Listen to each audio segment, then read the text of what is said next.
123 with Bob Simpson. This is Phoenix 98 FM. Happy Friday!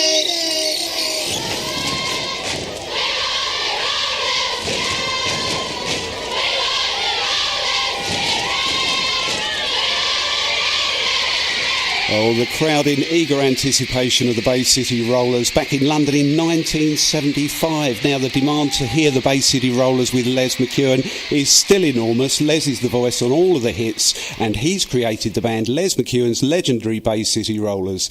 Les has toured the UK, Japan, Germany, Canada and the USA over the last 3 decades with his band, and he's still at it today in 2013, still performing to fanatical crowds. And I'm delighted to be joined on the line now by the legendary Les McKeown of the Bay City Rollers. Hi Les, how are you doing? Great, good afternoon Bob. Good afternoon to you. Well, it's great to talk to you today, and thanks for taking the time out to speak to us here on Phoenix. I know you must be busy as you're about to start a 3-month tour of the UK. I counted 41 gigs in all, followed by a tour of Japan and Russia. Lots of travelling and hard work ahead. Are you looking forward to all that? Yeah, I was built to tour. I was built to sing on tour. I've been doing it since I was 15, and I'm 57 now, so I don't know how many years that is I've been doing it. 42 years maybe. And I'm looking forward to travelling the world over the next 3 years on our tours. Yeah, well, you and I are about the same age, and I don't know how you do it, to be honest. Okay, more on the tour later. Now, Les, you became the lead singer of the Bay City Rollers just a few days after your 18th birthday. The band had already released their first single, Keep On Dancing, which had moderate success, but they were in danger of sort of becoming a one-hit wonder. You joined and things took off, didn't they? Yeah, I rejuvenated the lineup, as they say. Yeah. Yeah, put fresh new blood into a sick animal. Oh. No, I'm only joking. No, I joined up in November, put my voice on the first single, which was called Remember, and early 1974 it went into the charts, and then we started to get on some TV shows like Crackerjack and the Basil Brushfield. Yeah. And we really took off, and that followed up with Summer Love Sensation, which was a big hit in the summer of 74. And then the iconic Shang-a-Lang. Oh, yes. A real I mean, it's just a brilliant song. When those chords start on that song, the whole place just erupts into the 70s extravaganza. Yeah, so, I mean, were you surprised at the rate and the height of the success that you got so quickly? Well, you know, the thing is I'd been dreaming about it since I was about 5 years old. I always was dreaming of being a singer in a rock and roll band, singing on stage, and, you know, just like the bands that I'd seen on the television, you know. So you know, it sounds conceited to say I fully expected it, but it kind of like fell into place, into the little dreams that I had. It all fell into place, and I was overjoyed with the fact that I dreamt it and now it was real. Sure. Well, the success was phenomenal. The Rollers transformed into an international supergroup. You notched up 9 UK top 10 hits, including 2 number ones, and your first 2 albums stayed on the album chart for a total of 99 weeks, from 1974 to 76. And Bye Bye Baby, your first number 1 single, was the biggest selling single of 1975. Now, a lot of people dream of success like that. How did it feel to be up there? Yeah, they don't make them like they used to, eh, Bob? Yeah, all those weeks at the top of the charts, it was fantastic. We were not only in the UK, we were like number 1 band in Australia, Japan, the USA, Canada, all over Germany, Holland, Switzerland, you name it. And for a period of time there, in 1975, the whole world seemed to be tartan, which is another great thing we did for the Scottish tartan industry. We made tartan fashionable again, and it's remained so to this very day. I mean, mind you, punk took up our tartan usage and put it with their chains and buckles and everything, and that's another explanation of the success of the punk. I would submit, but we just had a great time. We were those first 3 years, and that's what my tour is all about. It's a celebration of those first 3 years.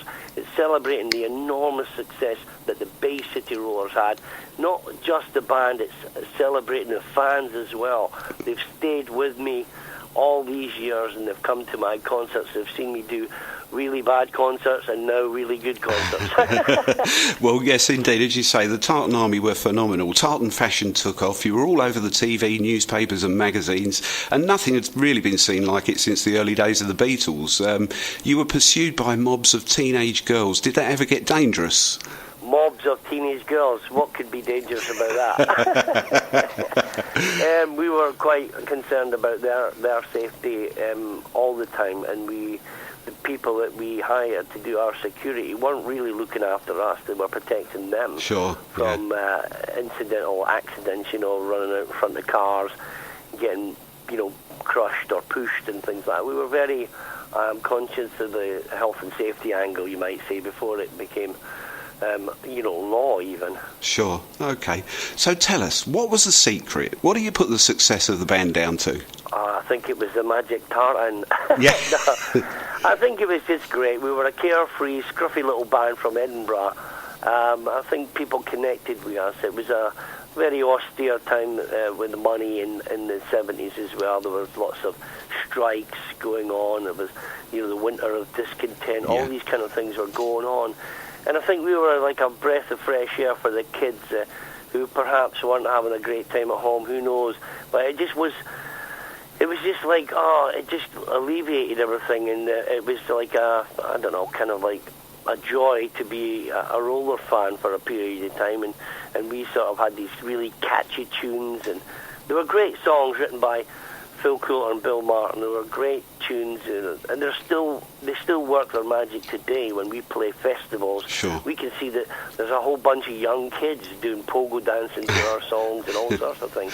Great. So they still have the ability to catch the young mind, and because of the songs were engineered that way, you might call it. Sure. Now you mentioned you made it big in America, along with mainland Europe, Japan and Australia, and with worldwide album sales estimated at over 300 million, and all the merchandising, you should have all become very rich men, but it didn't really work out that way, did it? What happened, Les?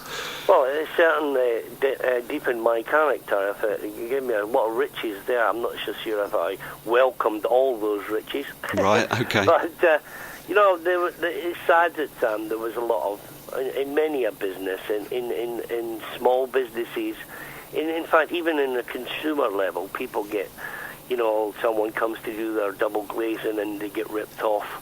Someone, plumber wants to do, replace a gas center boiler and they get ripped off. There's so many people get ripped off in this country. I wish there was a law against it. Yeah. And of course, in a bigger scale like the Bay City Rollers, millions and millions and millions of pounds and dollars, yen and Canadian dollars, all those money was more or less thieved by friends of the manager and the manager himself. But a whole bunch of the biggest pot was just not paid to us by our old record company. And that's why we're in court these days in the Southern District in the New York Court of Manhattan. Yep. And our lawyers are fighting tooth and nail to get the money paid to the boys, Eric, Woody, Alan, Derek and Les, and we're hoping that that's going to happen pretty soon. Yes, I did see something about that you're hoping a settlement could be reached very soon. Well, happy days could be here soon. Yeah, well, good luck. Let's hope so. So what advice would you give to anyone starting out in the business today? God, go to school and get a proper job.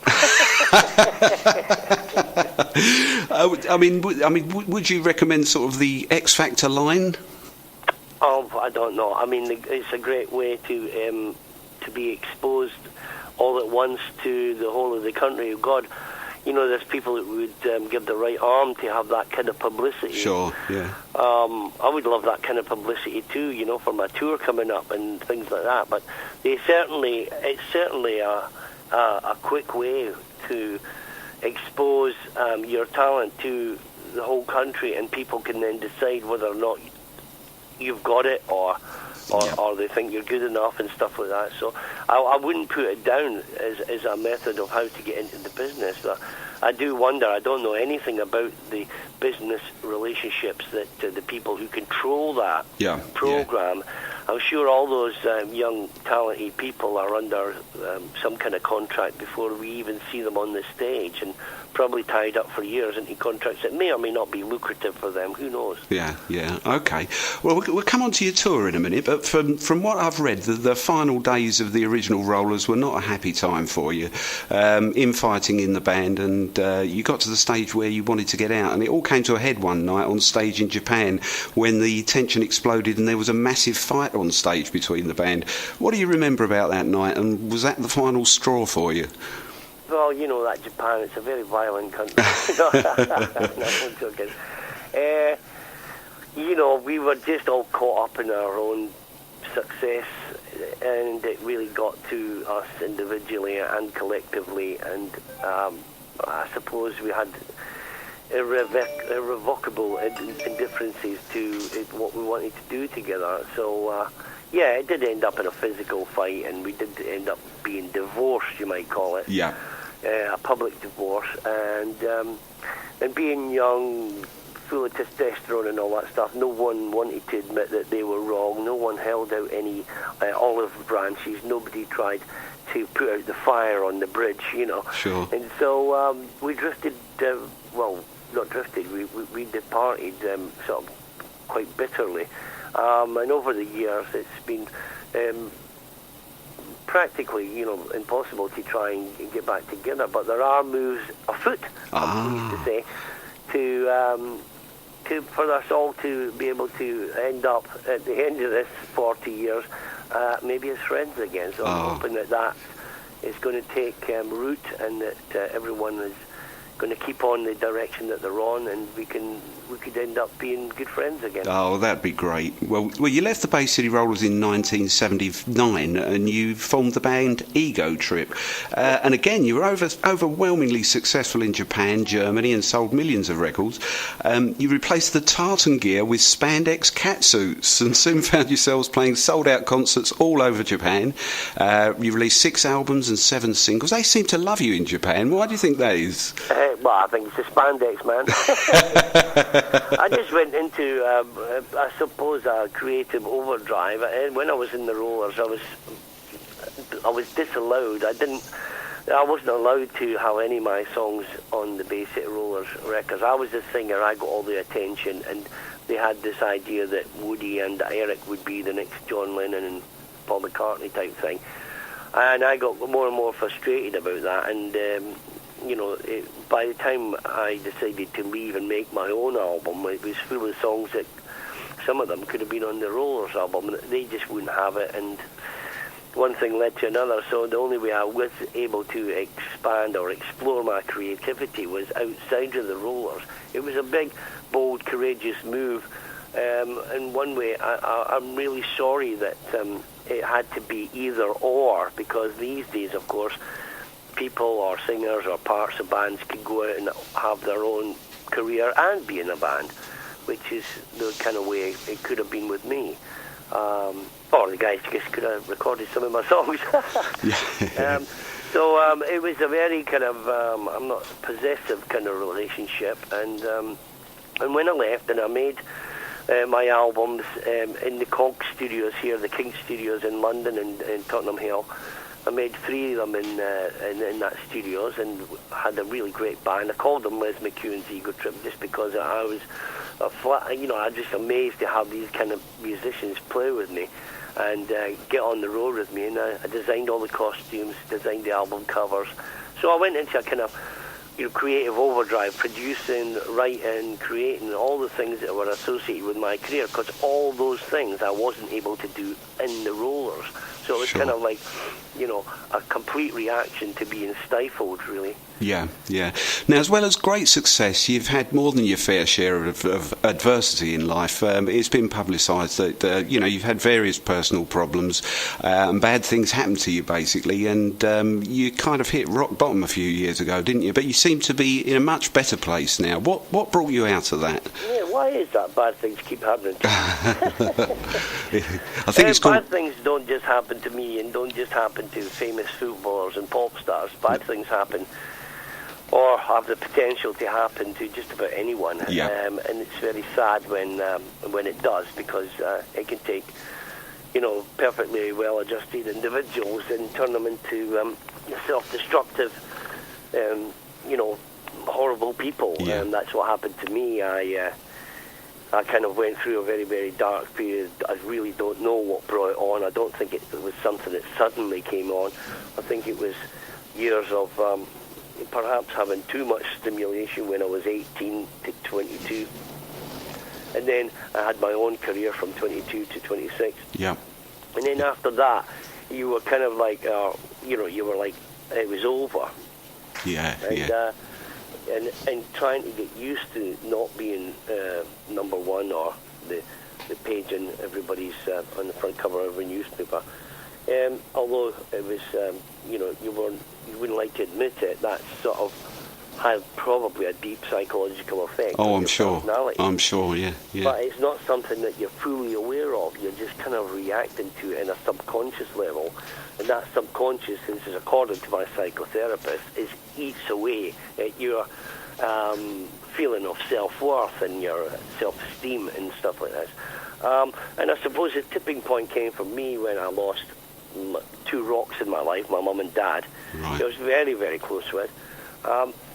Excuse me. And when I lost them, it sort of triggered a kind of catastrophic event in my life, which I ended up just overdoing everything, all kinds of narcotics, all kinds of alcohol, and according to my rehab period in rehab, which I did later on 4 months, I was very close to dying and very close to committing my own slow, miserable suicide. Yeah. So I'm so happy that I went to.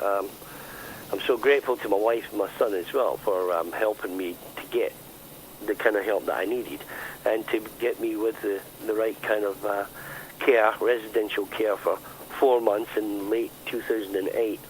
And I was able to deal with all the problems that had built up over the years and come out the other side, again, a well-adjusted, normal kind of pop star. Well, you sound on great form now, and it's great to hear you like that. Yeah, I must say as well, the fans have been great. I mean, I know that it's kind of, they don't have any direct effect, as a personal everyday thing, but the kind of letters and emails that people send to me are very personal and private kind of things they would share with me.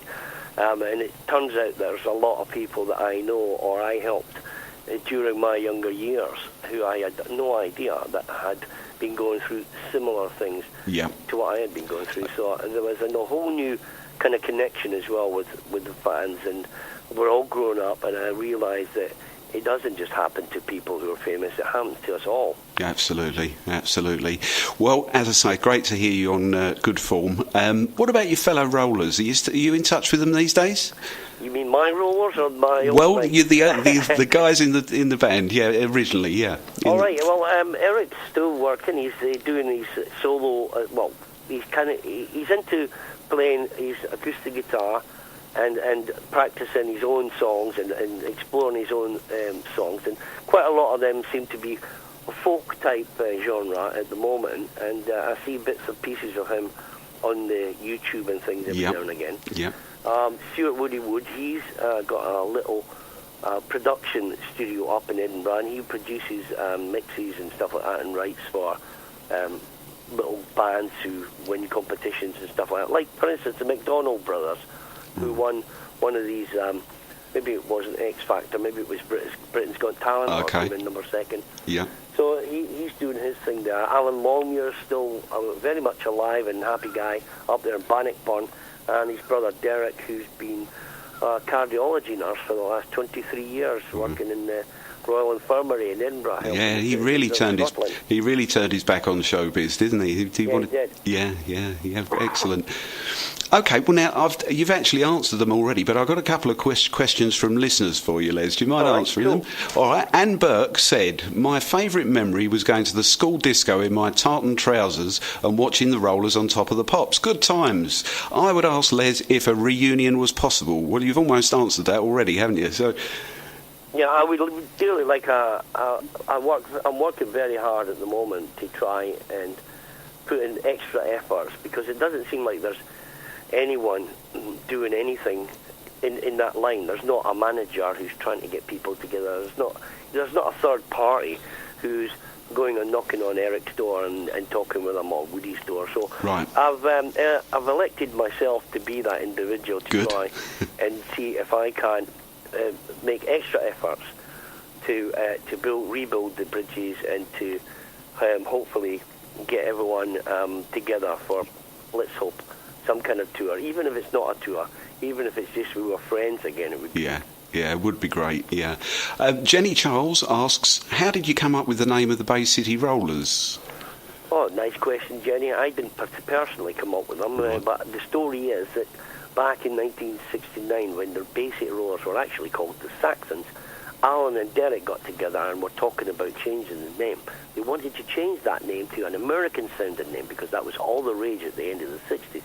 They took a map of America and they actually threw darts at that map. Hopefully it was going to land on a groovy-sounding name, like it could have been the New York Rollers or something. They had the Rollers.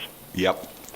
But they were throwing darts, and one of them landed on Stinking Creek, Arkansas, which didn't really go well.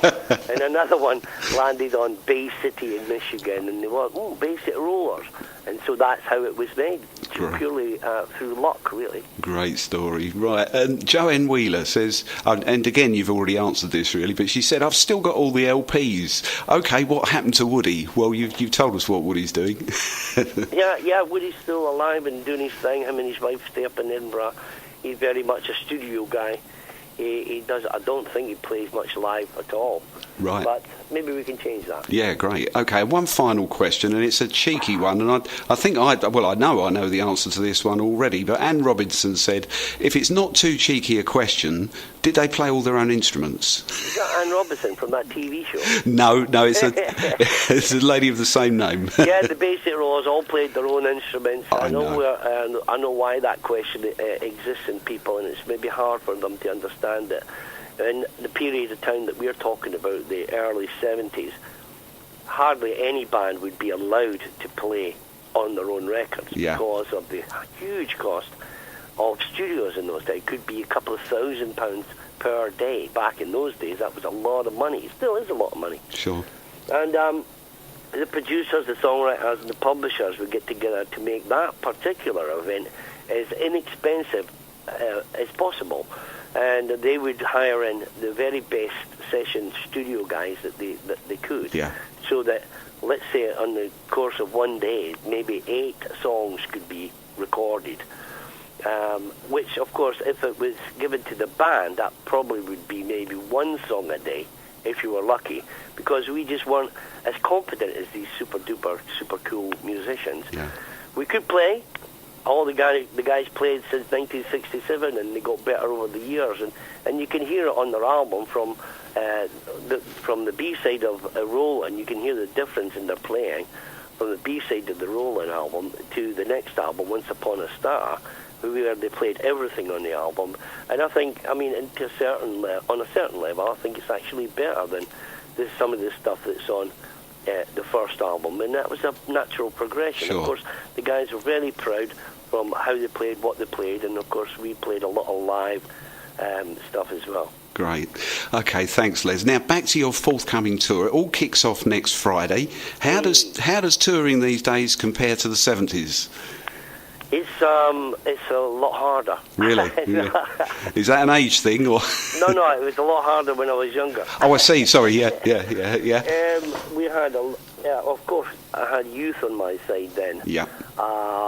I think I get excited shortly before I go on stage, and it does. The adrenaline still gets into the old bones and gets me excited. I look forward to it. Yeah. Maybe it's another kind of maybe that is my main addiction throughout my life is going on stage and just being able to sing the songs that I love to sing. Yeah, lovely.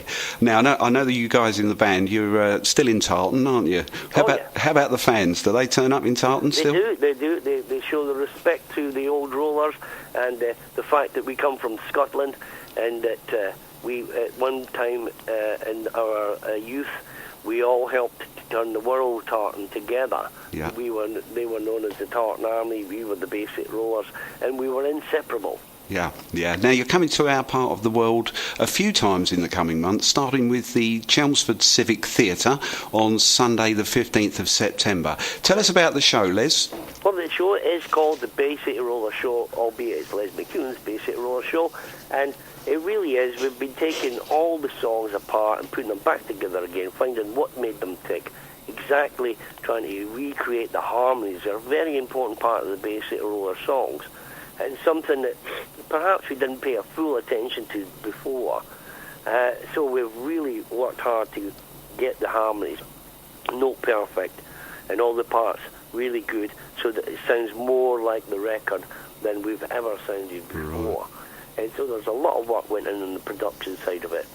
Of course, the stories revolve around... I used to have a script that I would stick to every night. Excuse me, I think I'm catching a cold. Oh dear. Oh no. And we would tell the stories, for instance, how the Basic Rollers got their name and some funny things that happened backstage with the old guys and stuff. These days I still do that, but there's a room in the set for let's say something untoward or might happen, or some unusual thing might happen in the audience. Someone might even shout up a request for a song that anything could happen. Basically, we have a structure for the show. We have a set list. Yep. But I've got my 1 or 2 minutes in between songs that I can decide what's happening. I'm the maestro. I'm the conductor. So. Absolutely. You'll also be back in our patch on Tuesday the 24th of September at the Orchard Theatre, Dartford.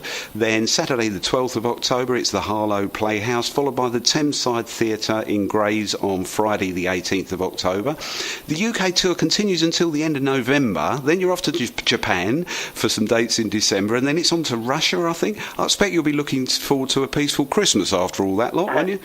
Well, I'm talking right now with a New Zealand and Australian promoter about taking us from Japan to New Zealand. Wow. And then on to Australia and coming back to the UK for the second week in January. Have 2 weeks off, and then we're off for a month in America. Excellent. And on top of that, I hear you've been working on a new album. How's that coming along? Oh, it's coming along that leaps and bounds. That's really great. Well, we're hoping to sign the final deal with the American record company over the coming months.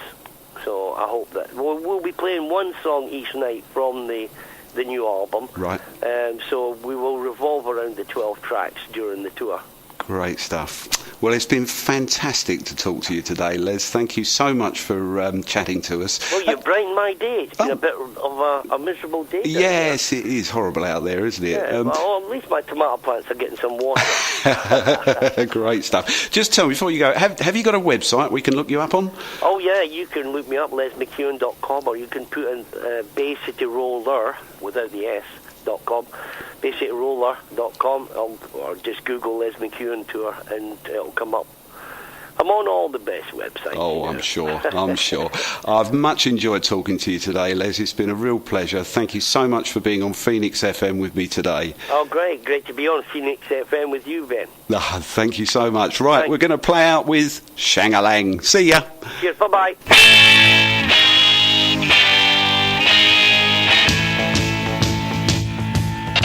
This is Phoenix 98 FM. 98 FM.